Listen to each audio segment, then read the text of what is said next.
자, 테마 1, 현대적 관리 모형. 여기 현대 조직 이론에서 이제 등장한 관리 기법, 관리 이론입니다. 그래서 현대적 조직 관리 모형으로 MBO하고 TQM이 나오는데 이건 시험 문제 많이 나와요.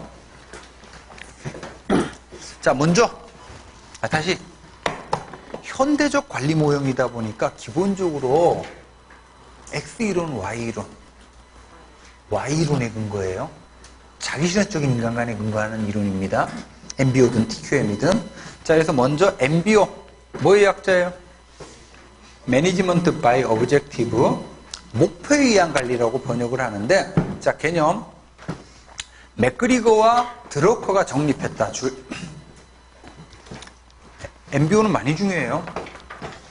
맥그리거와 드러커가 정립을 했고, 자, 이 MBO는 세 가지 구성 요소가 핵심이야.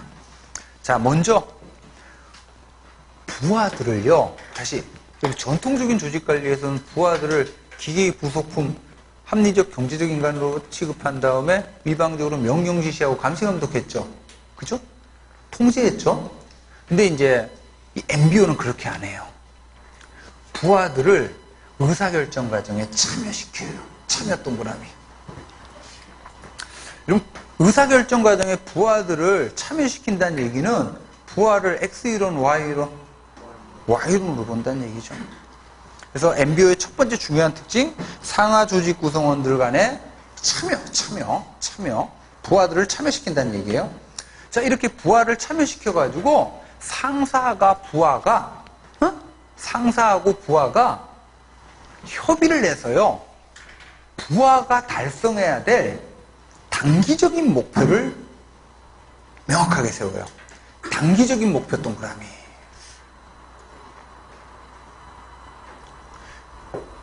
여러분, 상사가 일방적으로 지시한 것이 아니라 내가 참여해가지고 협의해가지고 내가 달성해야 될 단기적인 목표가 세워진 거죠. 그럼 목표 실현 활동을 훨씬 더 집중도 있고 열심히 하겠지. 그죠? 이렇게 이제 목표가 세워지면, 자, 그 다음에 어떻게 하냐면 자율성을 부여해요.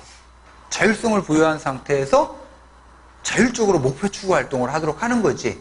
그런 다음에 한 달이 지난 다음에 그 목표를 얼마나 달성했는지를 평가해서 통제하는, 환류하는.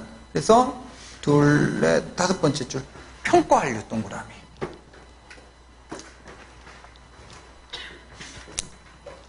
다시 부하를 의사결정 과정에 참여시킵니다.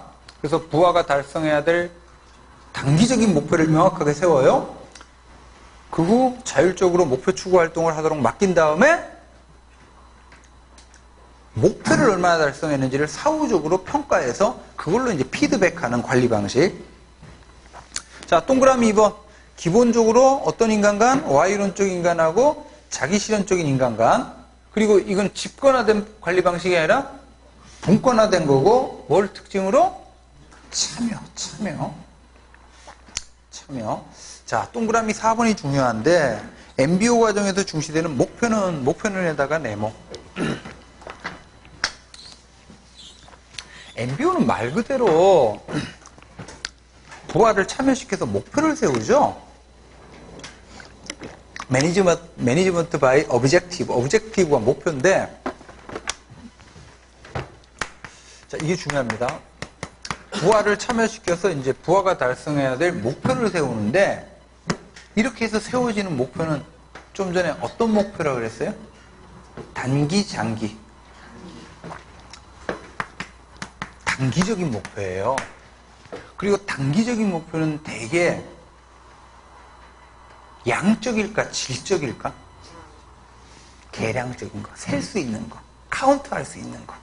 그래서 MBO에서 세워지는 목표는 단기적인 목표고, 양적인 목표고, 얘는 단기적이고 양적인 거는 구체적일까요? 추상적일까요? 구체적인 목표예요. 다시, 요게 중요해. 단기적이고 양적이고 구체적인 목표여야 돼. 왜? MBO라는 관리 방식 자체가 이렇게 목표를 세운 다음에 사후적으로 이 목표를 달성했는지를 평가해서 피드백하는 시스템이잖아요. 평가해서 피드백이 되려면 뭐 해야 돼요? 그 목표를 얼마나 달성했는지를 구체적으로 카운트할 수가 있어야 돼. 자, 그러면 이런 목표가 있으면 대응해가지고 자, 어떤 목표도 있을 수 있어요. 단기의 대개념, 장기적, 양의 대개념, 질적, 구체적의 대개념, 추상적. 자, 이런 목표가 있는데, 자, 그럼 이 둘을 비교했을 때 단기적이고 양적이고 구체적인 목표는 장기적이고 질적이고 추상적인 목표 달성을 위한 수단의 성격을 갖는 거지. 근데 MBO를 운영하는 과정에서 초점이 되는 목표는 어떤 목표예요? 이런 목표란 말이야. 그리고 이 목표를 달성했는지를 사후적으로 평가받아가지고 책임지는 시스템이다 보니까 MBO를 하다 보면 어떤 문제가 생길 수 있어요? 얘는 수단의 성격을 지니는 건데 여기에 초점을 둬서 조직 관리를 하다 보면 이 수단적인 목표 달성하는 것 자체가 바로 뭐가 돼버려요? 바로 뭐가 발생할 수 있어요? 디스플레이스가 여기서 생길 수가 있는 거지. 목표의 전환이. 여기 잠깐요. 치안활동의 목표는, 단기적인 목표는 범인 검거율이죠. 범인 검거율 높이는 거잖아요. 범인 검거율이라는 거는 계량적인 목표예요? 질적인 목표예요? 계량적인 목표지. 그럼 범인 검거율을 높여가지고 궁극적으로 뭐 하려고 하는 거예요? 치안도를 높이려고 하는 거잖아. 그죠? 그럼 이제 경찰 활동에 MBO를 적용했다. 범인 검거율 높이는 데만 초점을 둬서 조직 관리를 한다는 얘기죠. 그럼 범인 검거율 높다고 해서 반드시 치안도 높다는 보장이 있어요, 없어요? 없지. 이렇게 어긋날 수가 있다는 얘기예요. 물론 이제 범인 검거율을 높이는 거는 궁극적으로 뭘 달성하기 위한 수단이야? 치안도를 높이기 위한 수단인데 여기에만 집착을 하다 보면 이런 현상이 생긴다는 거예요. 다시 한번. 동그라미 4번에 MBO 과정에서 중시되는 목표는 두 번째 줄. 자, 단기적인 목표고 구체적인 목표고 어떤 목표야? 계량적인 목표예요. 자, 그래서 오른쪽 페이지 하단에 표를 좀 봅시다. MBO라는 조직관리 방식의 장단점인데, 자, 동그라미 1번. 장점. 자, 계획 수립을 촉진해서 생산활동을 조직의 목표 성취에 지향시킨다. 이게 최대 장점이에요. 그럼 자, 목표 세우는 것 자체가 바로 뭐예요? 계획 세우는 거죠? 그리고 MBO를 하다 보면 회사에 출근해가지고 시간 때우는 게 중요한 게 아니라 규정규칙 절차 지키는 게 중요한 것이 아니라 세워진 목표를 달성하는 게 중요한 거죠. 그래서 조직의 생산활동을 조직의 목표 성취에 지향시킨다는 최대 장점. 그리고 이제 동그라미 2번, 이제 조직 구성원들을 평가하는 기준이 객관적인 거지. 그래서 뭐 출퇴근 시간 잘 지켰느냐, 말 잘 들었느냐, 열심히 했느냐, 이게 중요한 게 아니죠. 목표를 달성했느냐, 그렇지 않느냐로 객관적으로 평가할 수가 있고, 그 다음에 동그라미 4번도 체크하세요. 부하가 참여해가지고 목표 설정이 이루어지죠? 이렇게 함으로써 상사와 부하 간에 뭐가 이루어져요? 커뮤니케이션. 이렇게 하면 상사와 부하가 서로 뭐예요? 이 폭이 넓어지고 깊어지죠? 그렇게 함으로써 조직에 대한 몰입감도 높아지고, 동그라미 5번. 자, MBO를 하게 되면 회사에 출근해가지고 내가 뭐 해야 될지가 뚜렷해지지. 그래서 개인의 권한과 책임 한계를 명확하게 규정합니다. 그리고 동그라미 6번, 분권화와 참여관리죠? 이렇게 함으로써 전통적인 관료제, 집권화된 관료제의 어떤 경직성이라든지 권위주의와 같은 문제점을 극복할 수가 있다는 거고, 자, 단점 보시면, 단점. 자, 지금 단기적이고 구체적이고 계량적인 목표가 명확하게 세워져야 되는데, 이 조직을 둘러싸고 있는 환경이 급변해요. 유동적이야, 관리 상황 자체가. 그러면 구체적이고 계량적인 목표 세우는 것 자체가 어려워지죠. 그래서 동그라미 1번은 중요합니다. 급격한 변화나 관리 상황이 유동적인 조직에서는 MBO를 적용하기가 어려워요. 그리고 동그라미 2번, 여기 더 중요하죠. 측정이 곤란한 질적 목표나 높은 수준의 목표 설정은 회피하고 계량적인 측정이 용이한 이제 단기적인 목표에만 주력하는 이런 현상이 생길 수가 있다는 얘기예요. 그래서 이제 목표의 전환 현상이 생긴다는 거지. 자, 이런 MBO의 문제점 때문에 넘기시면 이제 등장하는 개념이 뭐예요? TQM이라는 개념이에요. TQM. 그럼 자, TQM은 뭐의 약자입니까? T는 토탈이고 Q는 퀄리티. 바로 이거지. 퀄리티. 자, TQM은 목표가 뭐예요? 우리 조직이 만들어내는 제품이나 서비스의 품질을 높이겠다는 거예요. 품질. 그리고 제품이나 서비스의 품질 높여가지고 뭐 하려고? 뭐 하려고? 고객 만족시키려고. 고객 만족이라는 대외 지향성도 갖고 있어요. 자, 그러면 고객의 요구에 부응하는 품질 달성이라는 목표를 실현하기 위해서는 조직 내 어느 한 사람, 최고 관리자만 날뛰어가지고 돼요, 안 돼요? 안 돼요. 조직 내 모든 구성원, 최고 관리자부터 맨 아래, 자급계층까지 능동적이고 자발적인 참여가 이루어져야 돼요. 이게 바로 토탈의 뜻이야. 전사적, 총체적이라 그래요. 여러분들 지금 이제 세계 스마트폰 시장이다 그러면 뭐 프리미엄급 스마트폰이다 그러면 아이폰이나 아니면 갤럭시가 프리미엄급이죠. 100만 원이 넘잖아, 다들 보면. 근데 이제 오늘날 이렇게 삼성이라는 회사가, 삼성전자라는 회사가 대단한 회사거든요. 근데 이제 우리가 알게 모르게 전 세계 시장에 어떤 이미지가 있냐면 삼성 제품이다 그러면 어떤 인식이 있냐면 고퀄리티 제품이라는 인식이 있어요. 이게 이제 2000년대 초반에, 그러니까 90년대 말 2000년대 초반에 이건희가 삼성에서 이 품질 경영, 그러니까 삼성 제품이다 그러면 제일주의 이런 거 있잖아요. 삼성 이꼴 제일주의. 그래서 이때 이제 이 품질 경영이라는 이런 이제 화두를 삼성전자에 내걸면서 조직의 모든 과정을 혁신을 시켰거든. 이게 바로 TQM인 거지, 일종의. 어떤 일이 있었냐면 이게 2000년대 초반인가 그때 디카가 디지털 카메라라고 디카가 좀 유행이었는데 삼성전자에서 디카를 이제 만들어냈는데 자꾸 불량 하자품들이 많더라는 거예요. 그래갖고 이제 공정이 굉장히 길잖아, 프로세스가. 물건을 만드는 프로세스가 뭐 부품 반도체부터 시작해가지고 조립, 포장 뭐 여러 단계가 있는데 이걸 파악을 해도 제대로 파악도 안 되고 그래갖고 이제 이건희가 어떻게 했냐면 삼성전자 수원 공장에서 디카 만드는 공장에서 지금까지 생산된 디카를 공장 마당에 다 꺼내다 놓고 전 직원 모이라고 한 다음에 다 부셔버렸대요. 불도저 가지고 밀어버렸대요. 그러면서 약간의 1%의 하자가 있는 제품도 필요 없다라는 거지. 그러면서 이제 품질 경영을 외치면서 오늘날 뭐 삼성전자가 나왔다. 그래서 그때 그런 얘기가 있잖아요. 이건희가 2000년대 초반에 지금 이제 병상에 누워있지. 마누라하고 자식 빼고는 싹 바꾸라고. 마누라하고 자식 빼고 모든 걸 다 바꾸라는 거예요. 그러면서 이제 오늘날 삼성전자가 세계 제일주 제품이 됐다. 하여튼 이런 게 이제 TQM 개념이야. 이거 저러면 MBO, TQM 전부 다 경영학에서 나온 개념들이에요. 자, 먼저 TQM의 의미 좀 볼게요. 고객의 요구에 부응하는 품질 달성이 최우선의 목표입니다. 자, 그리고 이거를 실현하기 위해서 서비스 품질과 업무 수행 방법의 지속적인 개선. 이걸 위해서 조직 구성원들의 폭넓은 참여와 효과적인 의사소통.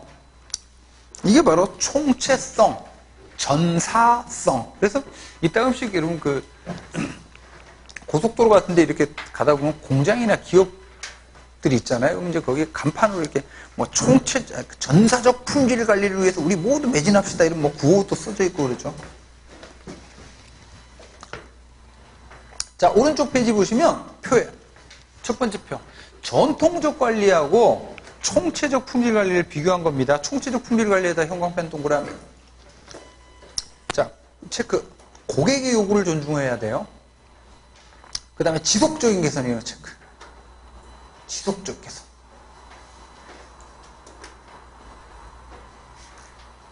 여러분, 2년 전인가 우리 라면 하면 신라면이 대표 브랜드잖아요. 뭐 저기 알프스의 융프라우가도요, 신라면 판대. 그리고 신라면이 진짜 전 세계적으로 어떻게 보면 엄청난 판매량하고, 근데 한 번 얼마 전인가 몇 년 전에 농심에서 그 라면 수프에 들어가는 재료 가운데 뭐 계란이 들어가는데 그 계란 자체가 상한 계란으로 이렇게 수프가 만들어졌다는 거지. 그게 발견되면서 그 전 제품이 어떻게 돼? 다 폐기가 돼버리는 거죠. 그러니까 이제 재료부터 이제 생산 공정, 이 공정 자체가 굉장히 길거든요. 이 중에 뭐 하나라도 결함이 생겨버리면 제품 자체가 폐기가 처분되는. 그래서 이런 것들을 이제 고치기 위해서는 지속적인 개선이 필요하고, 자, 이것도, 그 다음 세 번째, 집단성. 토탈이니까. 조직 내 모든 구성원들의 노력이죠. 그 다음 밑에서 세 번째 보시면 얘도 Y론입니다. 인간주의, 능동성, 자발성을 특징으로 하고, 자, 그리고 고객의 요구에 부응하는 품질 개선은 단기적으로 되어야 한대요. 안 되죠. 장기적인 시계와 예방적 통제라는 표현. 그리고 이 총체성이다 보니까 집권성을 떠올릴 수가 있는데 아닙니다. 분권적 구조를 강조해요. 능동적인 참여다 보니까. 자, 그러면 이제 그 밑에 두 번째 표를 보시면 MBO하고 TQM을 비교한 건데, 공통점은 둘 다 목표 설정을 강조하고 직원들의 능동적 참여를 강조한다는 점은 공통점이죠. 차이점 볼게요. MBO는 내향이야, 외향이야? MBO는 지금 뭐의 문제입니까? 조직 내에서 상사와 부하 간의 문제잖아요. 반대로 TQM은 외향이죠. 그리고 동그라미 2번, MBO에서 세워지는 목표는 계량적인 목표임, 단기적인 목표임에 비해서 TQM에서 세워지는 목표는 퀄리티, 품질이라는 목표죠. 뭐 같은 얘기인데 단기적이냐, 동그라미 3번 장기적이냐, 이런 비교. 자, 이렇게 보시고, 자, 348페이지 의사전달 갑시다. 의사전달은 시험 문제 거의 안 나와요. 시험 문제는 거의 안 나오는데 이게 실제 조직관리에서는 제일 중요해요. 왜냐? 이제 의사전달이라는 게 뜻이 뭐 의사전달 또는 의사소통, 영어로 커뮤니케이션이라고 그러는데, 조직 내에서, 조직 내에 보면 수많은 구성단위들이 존재하죠. 이 구성단위들 간에 정보를 주고받는 과정, 이게 의사전달이에요. 그래서 이제 의사전달망은 사람 몸에 비유하면 혈관하고 똑같아. 혈관에서 피가 제대로 안 흐르면 어떻게 돼요? 하고 풍어져. 그지? 그래서 모든 조직 활동에 어떻게 보면 기초가 의사전달이에요. 정보 전달이 원활해야 리더십도 제대로 발휘되고, 의사결정도 정확하게 이루어지고. 자, 그럼 이제 의사전달 개념 보시면, 자, 다시. 조직 내 구성 단위들 간에 정보를 주고받는 과정이죠? 그러면 의사전달 구성 단위. 그러면 자, 먼저 정보를 보내는 뭐가 있어요? 발신자가 있을 거고, 반대편에 누가 있어요? 수신자가 있겠죠? 그 다음에 이제 둘을 연결하는 뭐가 있어야 돼? 통로, 채널이 있어야 되겠죠? 그리고 이제 매개하는 미디어, 뭐, 종이로 할 건지, 말로 할 건지, 이런 게 이제 의사전달의 구성 요소다, 기본 단위다, 이렇게 이제 얘기를 할 수 있는데, 여기서는 간단하게 표해 보시면, 자, 의사전달은 크게 공식적 의사전달이 있고, 비공식적 의사전달이 있어요. 그럼 이제 공식적 의사전달에는 다시 뭐가 있어요? 하향식이 있고 상향식이 있죠. 그럼 하향식 의사전달의 대표가 뭐가 있을까요? 위에서부터 내려오는 지시. 자, 반대로 상향식 의사전달의 대표는 뭐가 있을까요? 보고. 여러분, 자, 하향식하고 상향식은 수직, 수평. 수직적인 거죠? 그럼 이제 수평적인 것도 있을 수 있지. 수평적인 거 이런 거야. 예를 들어 인사과하고 격리과가 업무 협조하는 거 있죠? 이런 게 이제 수평적 의사전달이지. 자, 그러면 수평과 수직을 합치면 뭐가 돼요? 대각선이 되죠. 대각선, 다이어거널. 그래서 예를 들어 이런 거지. 제가 인사과 직원인데 격리과장이 대학 선배야. 네, 제가 인사과 직원이에요. 그러면 인사과장한테 보고하면 뭐 이거는 상향식이지, 수직적인 거지. 근데 이제 격리과장, 명령계통이 다르잖아요. 이게 대각선적으로 가는 거지. 그래서 이제 이건 공식적인 조직도에는 안 나타나는데, 이제, 업무를 좀 촉진하고, 뭐, 이런 측면들이 있어서, 이제 공식적 의사전달을 우리 범주 속에 집어넣긴 합니다.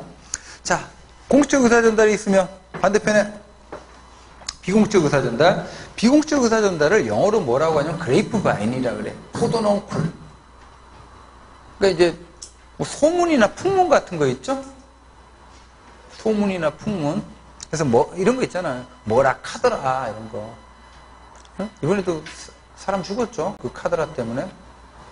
응? 본 건 아니고 들었다 뭐 하면서 맘카페.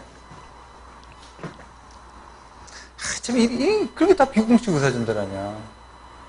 자기가 본 것도 아니고, 뭐, 어린이집 선생님이 아이를 뭐 방치했다, 뭐 이런 걸 해갖고 그 사람 실명을 뭐 신상 털기 해가지고, 결국은 압박감에서 그 사람이 억울함 느끼면서 자살한 거 아니에요. 이게 비공식 의사전달이 참 보면, 진짜 그런 얘기가 있어요. 말은 진짜 말이 인간이라는 존재 자체가 이 말을 하다 보니까 근데 그런 얘기가 있어. 말은 안 해가지고 후회하는 경우는 없어요. 해가지고 후회를 하지. 말은 안 해가지고 후회하는 경우 거의 없죠. 말을 해가지고 꼭 후회를 하잖아. 문제를 일으키고. 그래서 저는 문명의 이기일 수 있는데 그 SNS라는 거 있잖아요. 카톡? 저는 그런 거는 소멸돼야 된다고 주장하는 사람 중에 한 사람인데. 거기서 하는 게 대화가 아니잖아. 말 그대로 톡이잖아, 톡. 하여간, 자, 그래서 여러분들, 이 비공식 의사전달도 일장일단이라는 게 있습니다. 그래서 그 장단점 이렇게 정리되어 있는데 한번 보시고, 오른쪽 페이지. 자, 의사전달에 장애 요인이 있고, 장애 요인 동그라미, 표에. 그리고 장애가 있으면 장애를 극복해야 되겠죠? 극복 방안. 자, 먼저 장애 요인 가운데 구조적 장애 요인으로 두 가지는 좀 알아두세요. 집권적 계층제. 그리고 계층제가 되면 우리 이미 했어요. 계층제의 문제점으로 의사전달이 지연되고 왜곡이 생기죠. 그 다음에 두 번째, 자, 분업과 전문화를 하게 되면 할거주의가 발생하죠. 그러면 수평적 의사전달이 이제 단절되는 이런 문제가 생겨요. 자, 의사전달하는 과정에서 생기는 장애 요인으로 왜곡줄, 누락. 뭐 아까 그 케이스는 뭐 왜곡이지 뭐 어떻게 보면 정보의 왜곡이지.